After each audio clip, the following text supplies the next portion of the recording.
Indian consulate എന്തിനാണ് നിലകൊള്ളുന്നത്? വിവിധ രാജ്യങ്ങളിൽ വിദേശികളുടെ അതായത് ഇന്ത്യക്കാരുടെ വിവിധ പ്രശ്നങ്ങൾക്ക് പരിഹാരം കാണുക എന്ന ലക്ഷ്യമാണ് കോൺസുലേറ്റിന് ഉള്ളത്. പ്രവാസികളെ ചതിക്കുന്ന നിരവധി ഏജന്റുമാരെ കുറിച്ചും എല്ലാവർക്കും കേട്ടിട്ടും അറിയുകയും ചെയ്യാം.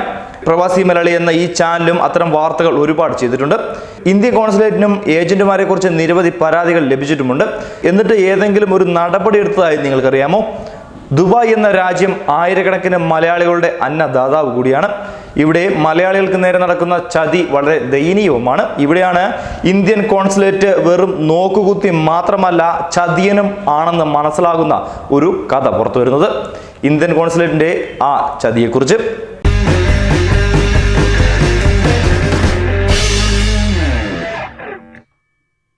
മനുഷ്യക്കടത്ത് സംഘത്തിന്റെ പിടിയിൽ നിന്നും രക്ഷപ്പെട്ട യുവതികളെ ഏജന്റുമാർക്ക് അരികെ തിരികെ എത്തിച്ചിരിക്കുകയാണ് ദുബൈയിലെ ഇന്ത്യൻ കോൺസുലേറ്റിന്റെ വിചിത്രമായ നടപടി.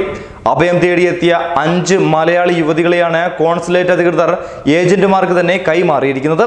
ഇവർക്ക് കോൺസുലേറ്റിൽ അഭയം നൽകണമെന്ന ആവശ്യം പരിഗണിക്കാതെയാണ് ഈ നടപടി. തങ്ങളുടെ ജീവൻ പോലും ഇപ്പോൾ അപകടത്തിലാണെന്ന് വ്യക്തമാക്കുന്ന യുവതികളുടെ ശബ്ദ സന്ദേശവും പുറത്തു വന്നിരുന്നു. ഏജന്റുമാർ കൈമാറിയ യുവതി പറയുന്നത് ഇങ്ങനെയാണ്: എനിക്ക് എന്തെങ്കിലും സംഭവിച്ചിട്ടുണ്ടെങ്കിൽ കുട്ടിയും അയാളുടെ കൂട്ടുകാരനായ റഷീദും മാത്രമാണ് ഉത്തരവാദി. അത് പുറം ലോകം അറിയണം.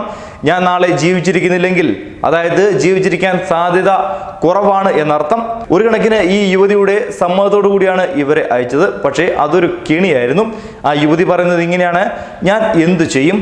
അവർ എനിക്ക് 2 ഓപ്ഷൻ തന്നു. ഒന്നെങ്കിൽ അവർ എനിക്ക് ബാനടിച്ച് പാസ്പോർട്ട് തരുന്നത് വരെ എംബസിയിൽ കിടക്കണം, അല്ലാത്ത പക്ഷം ഞാൻ 2 ലക്ഷം രൂപ കൊടുത്ത് പാസ്പോർട്ട് എടുക്കണം. അങ്ങനെയാണെങ്കിൽ എനിക്ക് 7 രാജ്യത്തേക്ക് പോകാനാവില്ല. അത് കാരണമാണ് ഞാൻ ഈ വഴി തിരഞ്ഞെടുത്തത്. ഇത്തരം ഓപ്ഷനുകൾ വെച്ചത് ഇന്ത്യൻ എംബസിയുമാണെന്ന് ഈ യുവതി തുറന്ന് സമ്മതിക്കുന്നു. അവിടെ ഉണ്ടായിരുന്നത് ആരൊക്കെയാണെന്ന് വ്യക്തമായി എനിക്കറിയില്ല. പഞ്ചാബിയായ ഒരു സാറുണ്ടായിരുന്നു, വേറെ 2 മാഡം ഉണ്ടായിരുന്നു. അവരാണ് ഇതിനൊക്കെ വകവെച്ചത്. 2 പെൺകുട്ടികളാണ് എനിക്കുള്ളത്, ഒരു മോനും. നാളെ എനിക്ക് എന്ത് പറ്റുമെന്ന് എനിക്കറിയില്ല. അങ്ങനെ എന്തെങ്കിലും പറ്റിയാൽ അതിന് ഉത്തരവാദിത്വം ഈ കുട്ടിയും റഷീദുമാണ്. എനിക്കുള്ള ഭീഷണിയും അവരാണ്. കുട്ടിയെ പറ്റിയാണ് ഞാൻ കൂടുതൽ ടിവിയിലും പത്രത്തിലും മറ്റും പറഞ്ഞതും എഴുതിയതും. അവന് നാട്ടിലാകെ വിഷമവും പ്രശ്നവുമായി കിടക്കുകയാണ്. അതുകൊണ്ടാണ് ഞാൻ ഇവിടെ എത്തിയതും. എനിക്ക് എന്തെങ്കിലും പറ്റിയാൽ അതിനെല്ലാം കാരണക്കാരൻ അവനും തന്നെയാണെന്നാണ് ഇവർ പറയുന്നത്. എന്തായാലും ഇന്ത്യൻ കോൺസുലേറ്റിന്റെ ഇത്ര നീചമായ ഈ നടപടിക്ക് പിന്നാലെ പ്രവാസികൾ സംഘർഷമായി രംഗത്തെത്തിയിരിക്കുകയാണ്. അല്ലെങ്കിൽ ശക്തമായ പ്രതിഷേധം ഇവർ ഉന്നയിക്കുകയാണ്. നിരവധി പ്രവാസികൾക്ക് അത്താണിയാവേണ്ട കോൺസുലേറ്റ് തന്നെ ഇങ്ങനെ ചെയ്താൽ ആരെ വിശ്വസിച്ച് ഒരു അപകടഘട്ടത്തിൽ പരാതി നൽകും എന്നാണ് ഇപ്പോൾ സോഷ്യൽ മീഡിയയും ചോദിക്കുന്നത്. അല്ലെങ്കിൽ ഒരുപക്ഷെ ഒരു ഏജന്റിനെതിരെയോ ഒരാൾക്കെതിരെയോ ശക്തമായ തെളിവുകളോടുകൂടി പരാതി നൽകിയാൽ പോലും ഈ ഏജന്റിനെയോ അല്ലെങ്കിൽ പരാതിക്കാരനെയോ രക്ഷിക്കാൻ നോക്കുന്ന നിലപാട് തന്നെയാണ് ഈ കോൺസുലേറ്റ് സ്വീകരിക്കുന്നത്.